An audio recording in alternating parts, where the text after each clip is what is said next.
back to my channel, or welcome to my channel if you are new here. Today I'm going to show you how to do this bunk bed that looks like a little house or cottage. First thing, as always, make sure you have bb.moveObjects turned on. I always like to have this. If you don't know how to do it, you go ahead and press Ctrl+Shift+C if you are on a PC, and a little cheat bar will come up and you just type in bb.moveObjects and then leave a space and then on. And then if you're on console, you hold all four shoulder buttons, which is the back four buttons of the controller, and again just type exactly the same thing in and press enter. To get rid of the cheat bar, go ahead and press the same things you did to get it up. First thing I'm going to go ahead and do is use the wall tool, and I'm just going to draw this against a wall.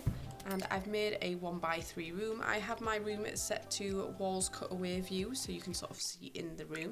And I'm going to do it again in front of this, so there is 2 rooms. Now in this back room, if you click in this back room, you're going to get this option, the raised platform tool. If you don't have this option, it's either because you are still running the legacy version, which isn't actually available anymore, but it was for older computers, so you will have to upgrade to the full Sims 4 version, which it's totally free now anyway, and upgrading from legacy to normal Sims was totally free anyway. And also, if it's not let you do it with the legacy version, you might need to update your game. So we're gonna go ahead and click on the raise platform tool. I'm gonna raise this 7 times. I'm using medium wall height. You do need medium wall height for this, or the tallest wall height, because your sim has to be able to walk on top of the platform and still be able to fit. So 1, 2, 3, 4, 5, 6, 7, and you can see the platform tool has raised the platform for us there. Make sure you're not using this. This is the foundation tool, and it will just drag your full house up like this. Next, we're going to create a faux floor, because there's going to be a bed here, and I'm going to put a bed on the second level. You don't have to put a bed on the second level,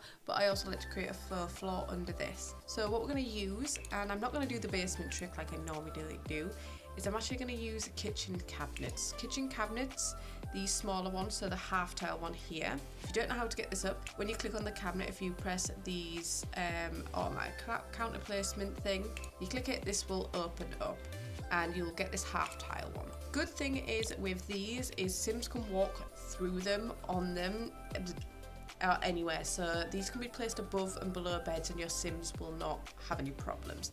So what I'm going to do is size these down and create a floor. It's going to be too thick otherwise.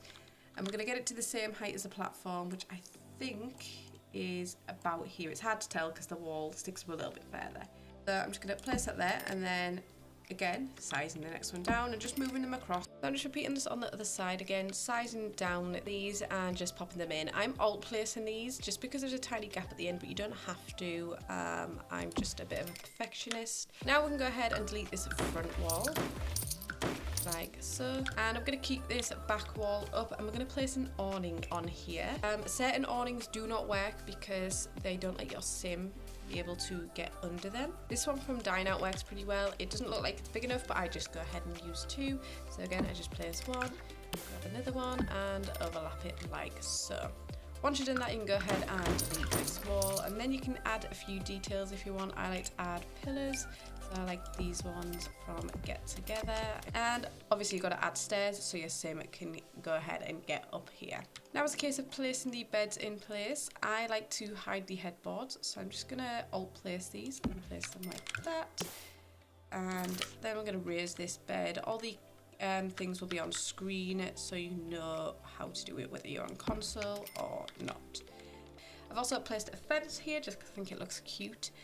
You just have to leave the middle section free, so as long as this one's free, your sim can get in there just fine. Now I'm going to add a window. You either need 2 smaller windows or 1 large window so that fills this complete area. I did do it before where I sized down 2 windows.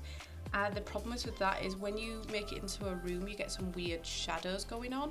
So I don't recommend doing that. I actually did a tutorial of that where I did this window, which is sized down a few times. And I didn't realise, because I'm not doing it in a room technically, like it's not closed off, until today that I closed off and there's weird shadows. So I wouldn't recommend sizing them down. But this one from Cottage Living works pretty well. I don't think there's a pink shade, sadly.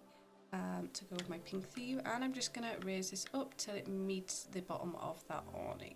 And you get a slight gap under here, which it's not too much of a big of a deal. You can only see it if you go really low down, so you can leave it like that, or if you're like me and you want to fill that in. I like to use these to fill in the area. So what I'm going to do is just make the few walls around this, just because this will snap to walls. I'm going to size it down a couple of times and just place this around the front of the window. And let's go ahead and add some details. So I'm using this large trellis and sizing it down. And that is it for this build. If you enjoyed it, please give it a thumbs up. And if you haven't already, please subscribe. And I will see you in my next video. Bye!